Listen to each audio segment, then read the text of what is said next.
July 20th, 1969. In a living room somewhere in New York, a boy sits cross-legged on the floor, staring wide-eyed at the flickering television. On the screen, grainy black and white images from another world are coming in. A figure in a puffy white suit descends the metal steps of a strange-looking craft. Then a voice, almost unreal, cuts through the static. That's one small step for man. One giant leap for mankind. History was made. But decades later, that same boy, now a grown man, scrolls through the internet and finds videos, articles, even scientists claiming it never happened. That it was all just smoke and mirrors.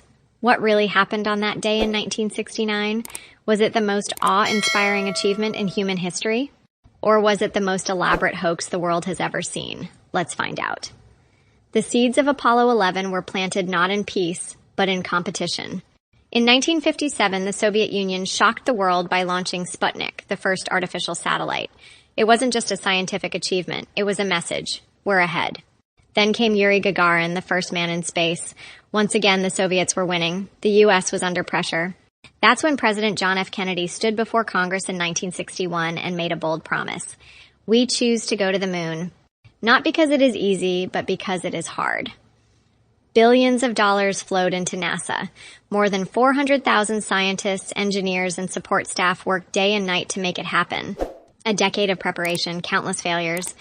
One goal, beat the Russians. Put an American flag on the moon. Fast forward to July 16, 1969. 3 men sit strapped inside a giant white rocket at Cape Canaveral. Neil Armstrong, calm, calculated. Buzz Aldrin, brilliant and confident.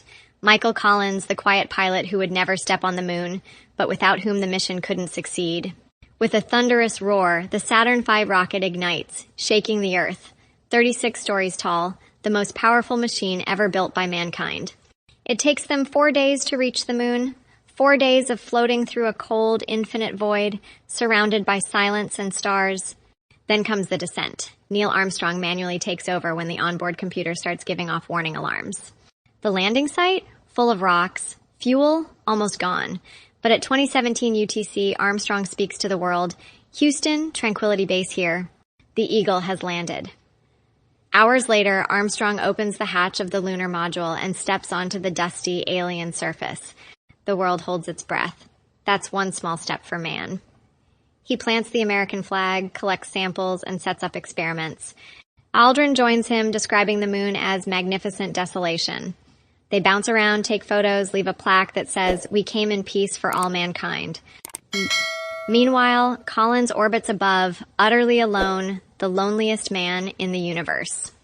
After 21 hours on the surface, they leave behind footprints, equipment, and even a tiny silicon disc carrying goodwill messages from 73 countries.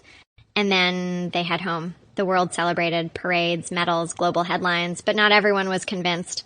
In the 1970s, whispers began. A book titled We Never Went to the Moon accused NASA of faking everything.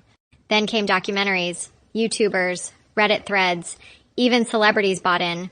They pointed to the flag waving in windless space, no stars in any photographs, perfect lighting, as if on a film set, no blast crater beneath the lander, shadows pointing in different directions. The most famous theory?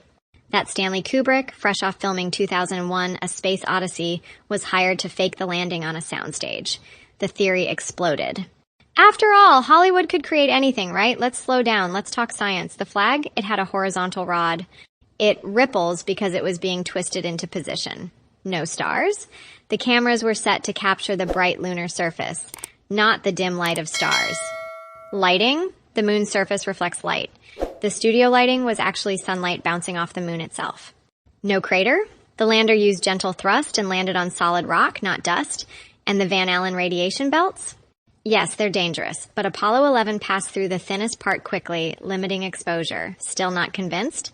Over 800 pounds of moon rocks were returned, unlike anything found on Earth. Retroreflectors placed on the moon by Apollo still bounce lasers back to Earth. You can test it today. Countries like Russia and China, who tracked the mission independently, never disputed the landing, and they were America's biggest rivals. Here's the bigger truth. Apollo 11 wasn't about conspiracy or Cold War ego. It was about what humans can do when united by vision. The technology invented for Apollo gave birth to satellite communication, modern computing, new medical devices, GPS, and weather forecasting. It changed not just space, but Earth. Armstrong, Aldrin, and Collins became legends. But over time, the public lost interest. After Apollo 17, no one ever returned to the moon. Until now, with NASA's Artemis program and private missions from SpaceX aiming to go back. So here's the question we should be asking. Why is it easier to believe in lies than in human greatness? Maybe it's because greatness scares us, because it challenges our limits, because it reminds us how much more we can do, and how little we've done since. Apollo 11 was not perfect. It was risky, expensive, and deadly serious. But it happened. It united humanity, even for a moment, and it gave us proof that the impossible is possible. So whether you're a believer, a skeptic, or just someone who loves a good story, look up at the moon tonight. And remember, a footprint is still up there, a flag still stands, and the legacy of Apollo 11, it's written in the stars. That's one small step for man, one giant leap for mankind.